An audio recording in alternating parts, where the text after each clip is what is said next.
Hello friends, welcome back to India for IAS current affairs series. ಈ current affairs series ಅಲ್ಲಿ ನಾವು UPSC prelims and mains, KS prelims and mains ಮತ್ತೆ KPSC group C exam, SSC ಎಕ್ಸಾಮ್ಗೆ relevant ಹಾಗೂ important ಆಗಿರ್ತಕ್ಕಂಥ ಟಾಪಿಕ್ನ discuss ಮಾಡ್ತೇವೆ. So topic of this video is chief justice of India appointment. In this video, we are going to study about the appointment of Chief Justice of India, constitutional provisions, process of appointment of Chief Justice of India, his roles and responsibilities, tenure of CJI, a brief study about collegium system, followed by one prelims practice question.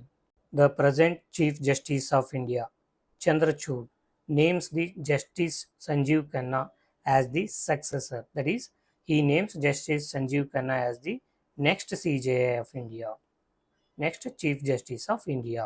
Coming to the appointment of Chief Justice of India, the appointment procedure of Chief Justice of India, it follows a set of established procedures rooted in the Indian Constitution and conventions. So the appointment follows both constitutional provisions and conventions that were established in the last 70 years. Coming to the constitutional provisions with respect to the appointment of Chief Justice of India. So the appointment of the CJI is governed by Article 144, Clause 2 of the Indian Constitution. It says that the CJI is appointed by the President of India.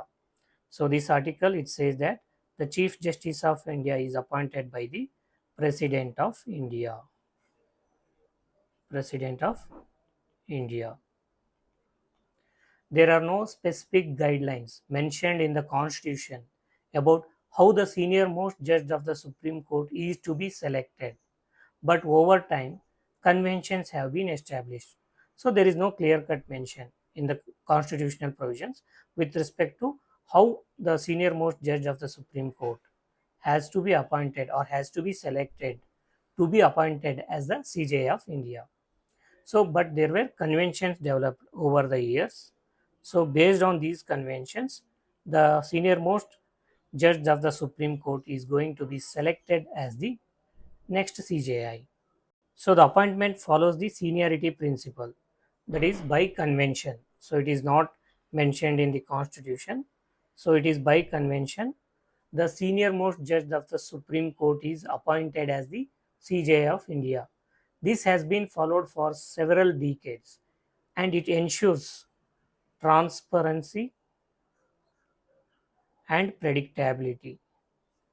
So, the selection of senior most judge of the Supreme Court for the CJI is to ensure transparency and predictability.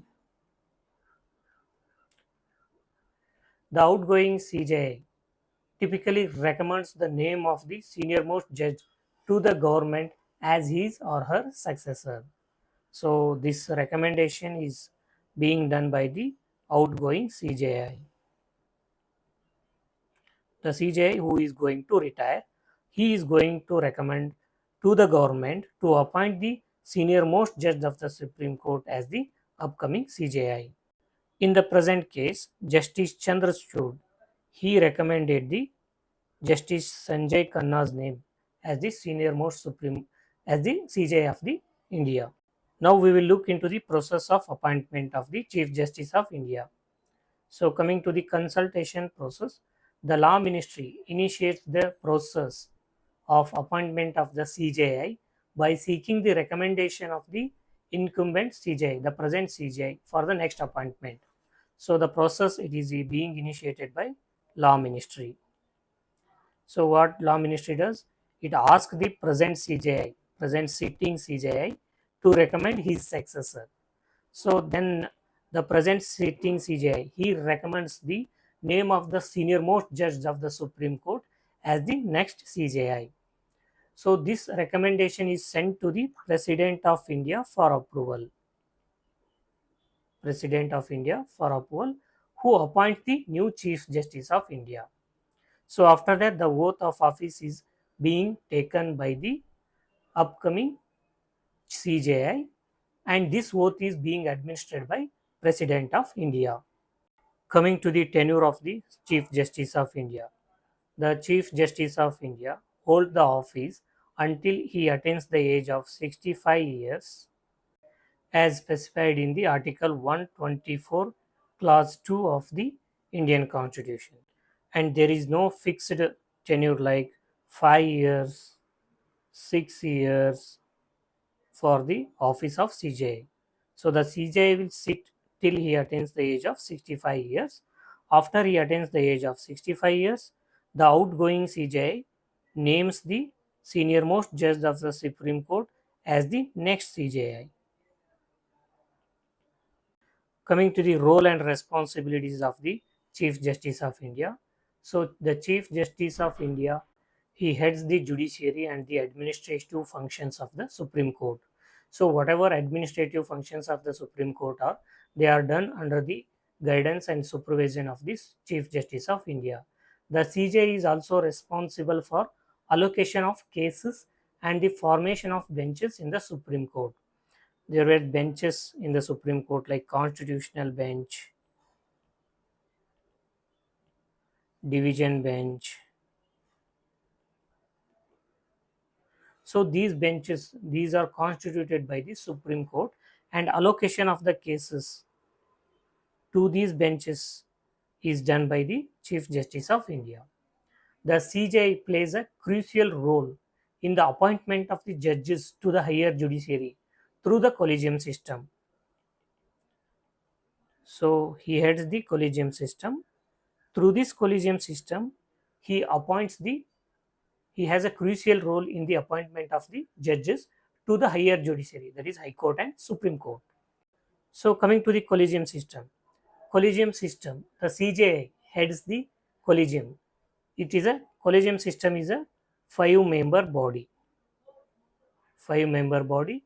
In this CJI, in this collegium system, there were four senior judges responsible for the recommending the appointment and transfer of the judges to the Supreme Court and High Court. So this contains four senior most judges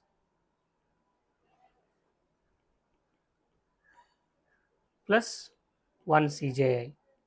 So this collegium system is responsible for the appointment and transfer of judges of the Supreme Court and High Court. The recommendations of the collegium are sent to the President of India. The President of India acts based on the recommendations of the collegium system.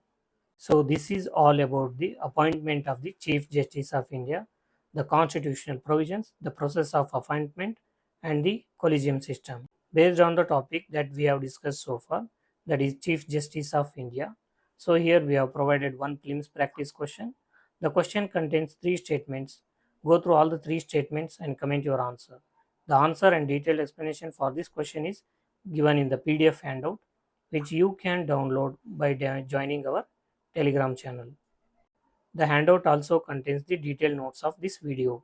Thank you for watching. See you in the next video. Till then, happy learning.